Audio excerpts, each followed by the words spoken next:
औज़ुबिल्लाहिमिनश्शैतानिर्रजीम बिस्मिल्लाहिर्रहमानिर्रहीम। मोअज़्ज़ज़ ख़वातीन व हज़रात, आप सब कैसे हैं? खैरियत से होंगे। मेरा नाम तासीर मलिक है, आप मुझे तासीर मलिक ऑफिशियल पे सुन रहे हैं।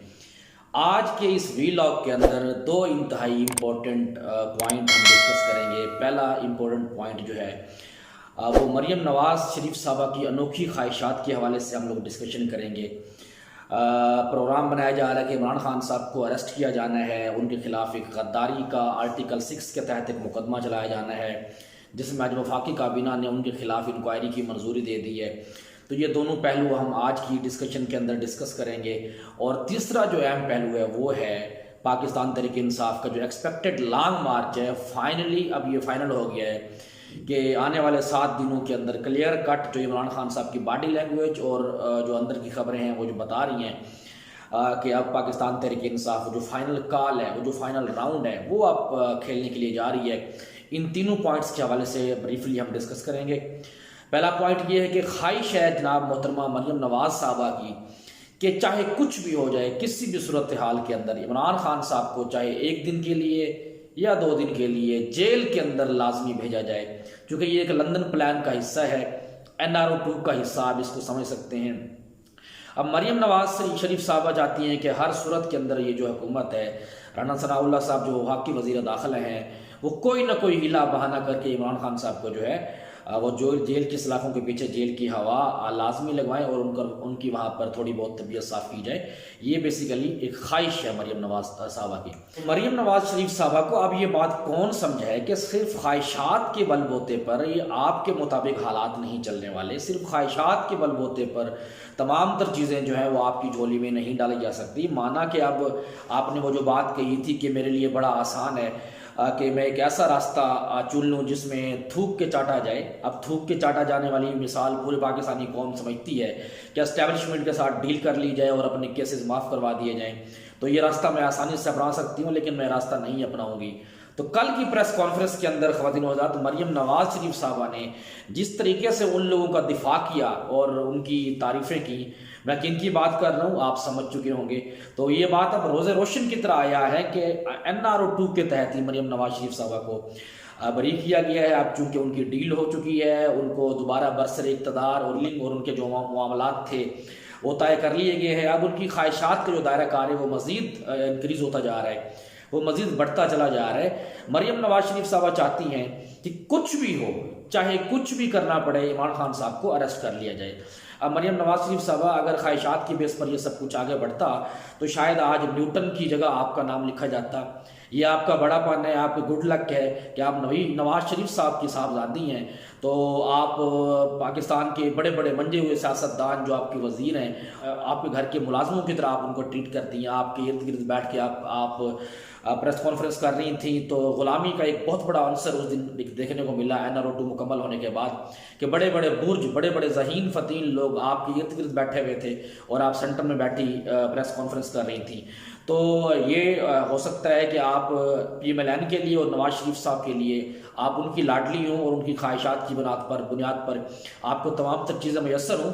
लेकिन पाकिस्तान में कानून चाहे अंधा ही क्यों ना हो, पाकिस्तान में चाहे कानून की बालादस्ती बेशक ना होने के बराबर है, लेकिन फिर भी कानून तो मौजूद है। आपकी ख्वाहिशात की पक्को पाए तकमील पहुँचाने की खातिर इतना आसान नहीं है कि इमरान खान साहब को जो है वो पाबंद सलाखन कर दिया जाए। तो ख़वातीन व हज़रात, मरियम नवाज शरीफ साहबा के इर्द गिर्द जो उनके माशाअल्लाह जो ज़हनी तौर पर गुलाम और गुलाम इब्ने गुलाम जो वज़ीर बैठे हुए थे, उन्होंने एक नाराज़गी का इजहार किया और कहा कि मैं हैरान हूँ कि इमरान खान साहब की हुकूमत को गए हुए 5 महीने हो गए और 5 महीनों में ये शख्स दंदनाता फिर रहा है। जो लफ्ज़ इस्तेमाल किए, जानवर तक कहा गया, बड़े हद तक अमेज़ लफ्ज़ इस्तेमाल किए गए इमरान खान साहब के बारे में। क्योंकि ये उनका वतीरा है, वो अपने आप को नवाज शरीफ साहब की बेटी समझती है, तो वो समझती है पूरा पाकिस्तान और जितनी भी आवाम है और बाकी तमाम तर लोग उनके सामने कीड़े मकोड़े हैं। तो वो जो अल्फाज भी अदा करें, जिस हद तक तूफ़ान बदतमीज़ी बर्पा करें, उनको सुना जाए और उनके आगे सवाल भी कोई ना किया जाए और उनकी तमाम तर बातों को बर्दाश्त किया जाए। तो उन्होंने अपने वज़ीरों से गिला किया कि इमरान खान को अभी तक गिरफ्तार क्यों नहीं किया गया।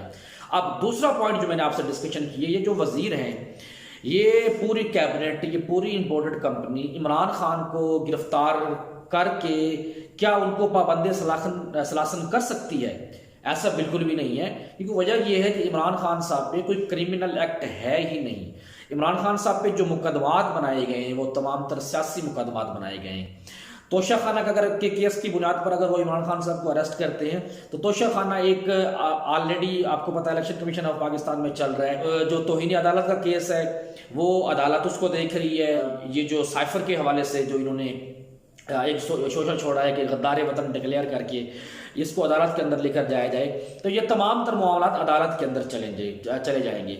ग्राउंड रियलिटी की बुनियाद पर इस इंपोर्टेड कंपनी के पास ऐसी कोई चीज़ नहीं है कि इमरान खान को अरेस्ट करके पाबंद सलासन किया जाए, ऐसा कुछ हो नहीं सकता। वरना राणा सनाउल्लाह साहब और ये शहबाज शरीफ साहब जो है इन्होंने पूरी कोशिश करनी थी कि इमरान खान साहब को गिरफ्तार कर लिया जाए। अब इनको चूंकि पता है कि इमरान खान साहब को गिरफ्तार करते हैं तो हाथ 2 या 3 दिन ये जेल में रहेंगे और उसके बाद जमानत हो जानी है, क्योंकि कोई ऐसा एविडेंस, कोई ऐसी क्रिमिनल एक्ट उन्होंने किया ही नहीं है कि जिसकी बुनियाद पर उनको जो है 1 महीना 2 महीना या 3 महीनों के लिए जेल के अंदर रखा जाए। तो इमरान खान साहब को पाबंद सलासन करना ये इस मौजूदा इंपोर्टेड हुकूमत के लिए बड़ा टफ है। और इस वक्त जो हरकतें ये जो राणा सनाउल्लाह एंड कंपनी कर रही है, आपको पता है कि जिस तरीके से कल रात वारंट गिरफ्तारी इमरान खान साहब के जारी किए गए और देखते ही देखते जो है वो तकरीबन 4 से 5 हज़ार के करीब लोग वो 2 से 2.5 घंटों के अंदर इस्लामाबाद से निकले और बनीगाला की तरफ रवाना हुए।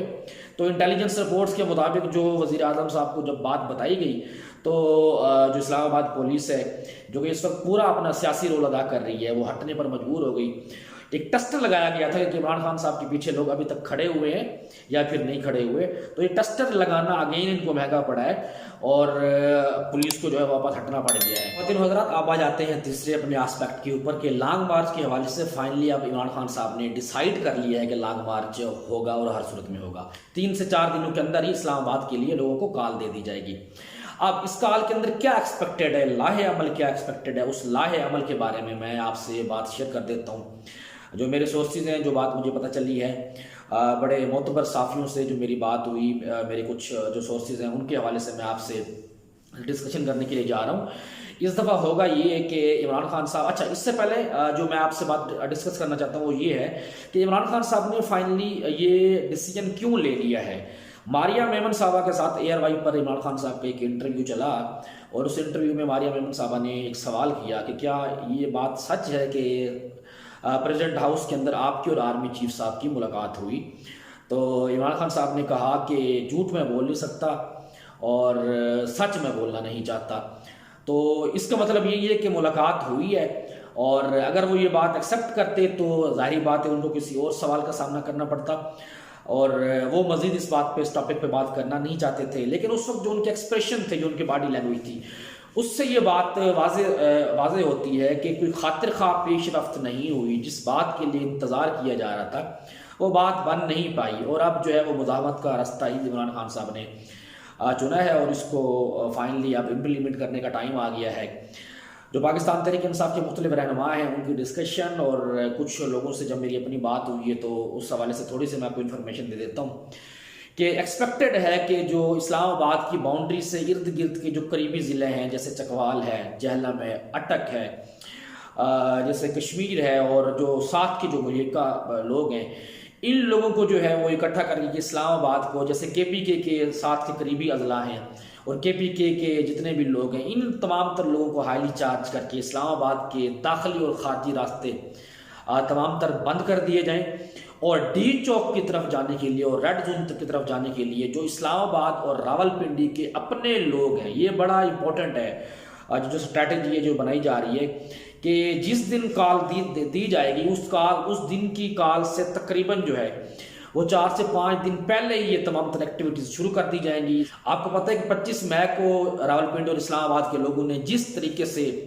पाकिस्तान की इस्लामाबाद की पुलिस के साथ मुकाबला किया, रेंजर के साथ, शेलिंग के साथ, रबड़ बुलेट्स के साथ और आंसू गैस की शेल, जिस तरीके से डंडे बरसाए गए और तमाम तरह चीज़ें आपके सामने हैं, उसको फेस किया। तो इमरान खान साहब का लगता यही है कि सिर्फ इस्लामाबाद और रावलपिंडी के जो रिहायशी हैं इनको जो है वो मुज़ाहमत करने के लिए और आगे बढ़ने के लिए कहा जाएगा और बाकी जो लाहौर के लोग हैं वो GT रोड की तरफ जितने भी आने वाले और उससे मुल्हिका एरिया जो शाहराएँ हैं, छोटे बड़े रास्ते हैं, उनको सील करेंगे, उनको बंद कर दिया जाएगा। KPK के अंदर ऐसे ही और ऐसे ही जनूबी पंजाब के अंदर जनूबी पंजाब के रहीम यार खान के इलाका में जो सिंध की तरफ जो रूट्स लगते हैं, इन तमाम तर रूट्स को बंद कर दिया जाएगा। और एक्सपेक्टेड है कि इमरान खान साहब के साथ पहिया जाम और शटर डाउन हड़ताल भी एक्सपेक्टेड है। शटर डाउन जो हड़ताल है उसकी चांसेस कम है, क्योंकि लोगों के कारोबारी मामलात होते हैं, उनको भी देखना होता है, लेकिन पहिया जाम हड़ताल जो है वो हर सूरत में एक्सपेक्टेड है। सो लेट्स सी क्या होता है फर्दर, जो भी अपडेट्स होंगी उस हवाले से आपको आगाह किया जाएगा। अब तक के लिए इतना ही। थैंक यू वेरी मच, जज़ाकल्लाह। इस चैनल को सब्सक्राइब कीजिएगा और लाइक कीजिएगा। Thank you very much, जज़ाक।